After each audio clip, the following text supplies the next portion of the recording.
하나님 말씀 보도록 합니다. 하나님 말씀은 요한복음 16장 25절에서 33절까지 말씀.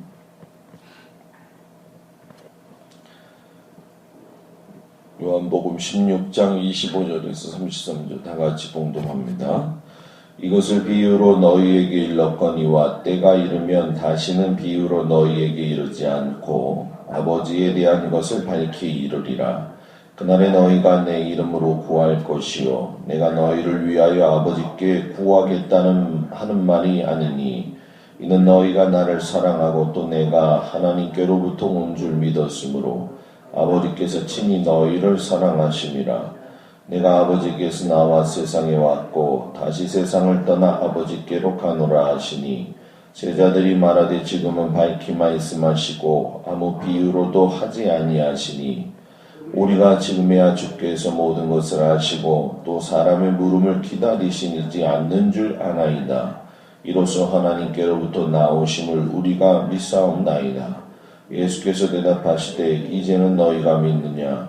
보라 너희가 각각 제곳으로 흩어지고 나를 혼자 둘 때가 오나니 벌써 왔도다. 그러나 내가 혼자 있는 것이 아니라 아버지께서 나와 함께 계시느니라. 이것을 너희에게 이르는 것은 너희로 내 안에서 평안을 누리게 하려 함이라. 세상에서는 너희가 환난을 당하나 담대하라. 내가 세상을 이기었노라. 아멘. 상황을 정확히 알면 모든 것 안에서 자유함을 누립니다. 라는 제목을 가지고 오늘 말씀을 묵상하겠습니다. 예수님의 사역 가운데 가장 두드러진 특징이 무엇이냐? 청중들이 이해를 잘 하지 못할 때에마다 말씀을 상황에 따라서 지혜롭게 비유로 말씀을 하셔서 많은 사람들을 깨닫게 하셨죠. 그래서 우리가 성경에 보게 되면 예수님의 포도나무의 비유를 통해 가지고 예수님 안에 거하는 사람의 삶이 무엇인지, 열매를 어떻게 맺는 것인지, 또 밭의 비유를 통해 가지고 말씀을 받아들이는 심령과 태도가 어떤 결과를 가지고 오는지 여러 종류의 비유를 말씀을 하셨죠. 그런데 예수님이 오늘 말씀 속에서 보게 되면 이제 때가 이르렀기 때문에 비유로는 더 이상 말하지 않겠다. 이렇게 말씀을 하셔요. 예수님의 사역이 대단히 어떻게 보면 좀 획기적이면서도 이해가 빠른 이 비유를 이제 그만 두시겠다. 왜 그랬을까? 예수님이 하나님께로부터 오신 사명은 비유로 설명할 부분이 뭐예요? 아니었기 때문이다 라는 얘기죠. 이미 우리가 여러분 성경을 보면서 느끼지만 하나님께서는 구약에서는 여러 가지 사건을 통해 가지고 예수님이 오실 것에 대해서 많은 이야기를 하셨죠. 그 선악과에서 나왔던 아담과 하와의 가죽옷이라든가 노아의 방주. 그러나 제일 구체적인 것은 이제 구약에 나와 있는 그 제사법을 통해 가지고 예수님이 오심을 말씀을 주셨죠. 그리고 그때 나라가 어려울 때마다 선지자들을 통해 가지고 메시아이신 예수님이 오실 것 또한 이야기를 하셨습니다. 그러니까 하나님도 어떤 의미에서 보면 상황적으로 또는 여러 가지 면으로 많이 암시해 주신 것이 사실이에요. 그런데 이제 신약의 시대를 출발하는 마지막의 정점에서 더 이상은 예수님이 비유로 상징으로 보여주지 않으시겠다는 거죠. 왜냐하면 이제는 그런 단계보다는 하나님의 구속사의 상황을 알면 그런 것에서 자유함을 누릴 수 있다는 거예요. 그래서 오늘 이 말씀 속에는 두 가지의 핵심이 있는데 그 중에 하나가 뭐냐면 아버지께서 나를 사랑하시기에 주님이 오셨음을 알면 자유해진다라는 얘기입니다. 하나님에 대한 말씀과 그의 아들로서의 사명을 이야기하시는데 예전과 같지 않음을 제자들이 느끼죠. 아까도 말씀드렸지만 더 이상은 비유로 말씀하시지 아니하면서 단도직입적으로 말씀을 하셨어요. 이 원래 비유라는 것이 확실히 드러내지 않거나 상징적인 형식을 띠고 있기 때문에 어떤 의미에서는 쉽겠지만 어떤 의미에서는 문제의 핵심을 건드리면서 가지 않는 경우가 있습니다. 사명 같은 경우는 구속사 같은 경우는 문제를 확실하게 드러내고 가야 될 필요가 있는 거죠. 그렇기 때문에 주님이 말씀하시기를 이제 뭡니까? 내가 비유로 이야기하지 아니하는데 분명한 사실이 한 가지 있다는 거예요. 그것이 무엇이냐면 내가 아버지 하나님에게서 왔다는 것이고 아버지 하나님이 나를 사랑하신 것 같이 너희들을 사랑한다라는 말씀이죠. 이런 상황을 정확히 알면은 모든 것에서 자유할 수 있다라는 얘기예요. 하나님이 우리를 사랑하심을 아는 것처럼 더 이상의 무슨 말이 뭐예요? 필요하겠냐는 거예요. 이것을 깨닫게 되는데 더 이상 제자들이 의심할 필요가 없다라고 하는 것을 그들 스스로가 알게 되죠. 자, 이걸 좀 쉽게 얘기하면 사랑이 확인되면 무서울 것도 없고 두려울 것도 없고 오직 마음에 뭐예요? 평안함이 있다라고 하는 사실이에요. 그래서 제자들이 이 사실을 깨닫고 나서야 고개를 끄덕끄덕 거리는 모습을 알게 되고 왜 예수님이 사람에게서부터 나오는 이야기를 듣지 아니하시고 따로 홀로 떨어져서 기도하시면서 하나님과 교제했는지를 그때서야 알았다는 거예요.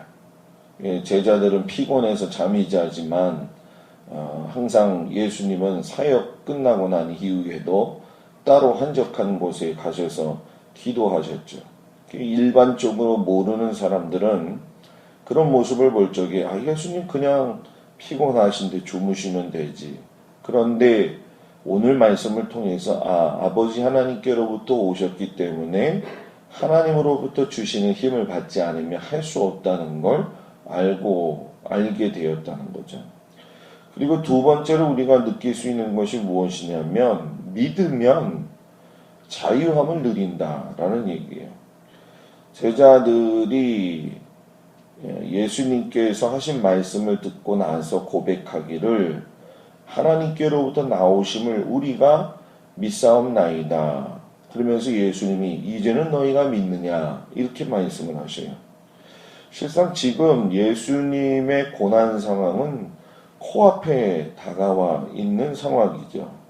그런데 예수님의 이러한 코앞에 다가와 있는 것들을 사명적으로 봤을 적에는 깨닫지 못하고 있었었는데 이제 눈이 실상 떠지게 됩니다. 그런데 문제는 우리가 성경을 전체적으로 보면 눈을 띄어지고 있는 것처럼 보이지만은 메시지를 눈으로 보고 사건 안에 들어가 있지 않기 때문에 잘 솔직히 파악이 되지 않는 모습을 보게 돼요.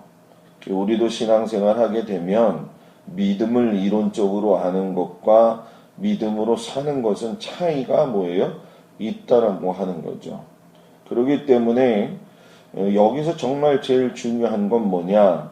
하나님이 나를 사랑하신다라고 하는 분명한 그 십자가의 사건을 통한 예수님에 대한 사랑을 알고 있다고 한다면 또 그것을 두려워하기보다는 하나님이 직접 사랑하고 계시다라고 하는 어떤 사랑의 확증으로서 그것을 마음으로 믿게 되면은 여러분 그 안에 믿음이 여러분 뭡니까? 두려움보다도 앞서게 된다는 거예요. 그렇기 때문에 여러분 신앙생활은 믿어져야 평안하기 때문이다 라는 얘기예요. 주일날 여러분들과 잠깐 그런 이야기를 나눴지만 믿으니까 신뢰하냐 신뢰하니까 믿으냐 이런 문제를 놓고 얘기를 좀 나눴지만 세상적인 방법에선 신뢰하니까 믿을 수 있는 거죠. 그러나 기독교의 신앙은 믿으니까 신뢰할 수 있다라고 하는 거예요. 내가 예수님을 믿으니까 평안하게 되는 거죠. 내가 신뢰하고 난 다음에 믿는다고 한다면 한 템포 늦는 감이 있습니다. 믿음은 여러분 그 속에 평안이 있다라고 하는 거예요. 그 평안의 사람에게는 분명한 믿음이 있다는 거죠. 그러니까 우리가 살면서 내 믿음의 상황을 제일 정확하게 알 수 있는 게 무엇이냐? 내가 상황 속에서 평안함을 가지고 있느냐? 그것이 육체적으로 병이 들었든 또는 물질적으로 부족함이 있든 또는 어떤 상황 속에서의 어떤 특별한 상황이든 그 상황 속에서 내가 하나님보다도 앞서지 않고 하나님을 끝까지 신뢰할 수 있고 그 믿음에 대해서 주님이 함께 하신다라고 하는 것을 경험한다고 한다면 그 사람은 믿음이 있는 것이다 라는 얘기죠. 실제적으로 예수님도 폭풍우 치는 갈릴리 바다를 가실 때에 그 수많은 비바람이 몰아쳐도 배 한켠에서 주무셨다라고 이야기를 해요. 제자들은 죽기 살기로 배를 조종하고 어떻게든 상황 속에서 위기를 모면하려고 하는데도 예수님은 그냥 주무시더라는 거예요. 하다못해 배멀미를 해서라도 일어나야 될 상황인데 전혀 그렇지 않은 것을 보게 되죠. 그때 예수님이 흔들어 깨우는 제자들을 향해서 너희가 아직도 믿지 못하느냐 그러시고 말씀하시면서 이 갈릴리 호수를 갖다가 꾸짖으시고 잠잠케 하셨던 것을 우리가 보게 됩니다. 결국 이 이야기는 뭐냐면 하나님이 천지를 창조하셨기 때문에 우주 만물을 관리하시는 분이고 이끌어 가시는 분이 내 아버지 되신 하나님이라고 하는 믿음이 있으니까 그 상황 속에서도 여러분 뭐예요? 평안히 잠을 잘 수가 있었다는 거죠. 그런데 저는 평안히 잠을 자는 것이 믿음의 표현이라고 하기보다는 여기서 한 발자국 더 나아가서 우리가 볼 수 있어야 되는 건 예수님이 과연 그 상황에서 주무셨겠느냐라는 거예요. 예수님은 주무시지 않았다는 겁니다. 그리고 흔들어 깨울 줄도 알고 계셨다는 거예요. 그러면 뭘 보셨겠느냐는 거예요. 우리의 일거수 일투족을 다 보고 계셨다는 거예요. 너희가 나를 따라오고 너희가 나의 제자라고 하면서도 이런 상황 속에서 평안함을 가지고 제일 먼저 너희들이 하나님의 방법을 찾을 것이냐 아니면 너희들의 방법을 찾을 것이냐. 결론적으로 제자들은 자신들의 방법을 다 하고 난 이후에서야 예수님을 찾았다는 거예요. 오늘 신앙의 모습이 바로 그런 모습이라는 거예요. 사전에 얼마든지 주님과의 교제를 통해서 상황을 파악하고 자유함을 누리고 평안함을 누릴 수 있는데도 불구하고 우리는 이것이 훈련되어져 있지 않기 때문에 또는 훈련이 되어져 있다고 이야기는 하고 있지만 막상 그런 상황과 현장 속에 들어갈 적에는 우리의 믿음이 한 번에 단번에 꺾이게 된다는 거예요. 그러니까 어떤 의미에서 보면은 공력이 부족하다라고 하는 거죠. 우리 안에 신앙의 공력, 우리 안에 믿음의 공력, 결국 이 믿음의 공력과 신앙의 공력은 우리의 믿음의 상태에 평안함을 자유케 하는 아주 중요한 열쇠가 되고 세상을 이길 수 있는 그러한 열쇠가 된다라는 얘기죠. 상황을 정확히 알면 모든 것 안에서 자유함을 누릴 수가 있습니다.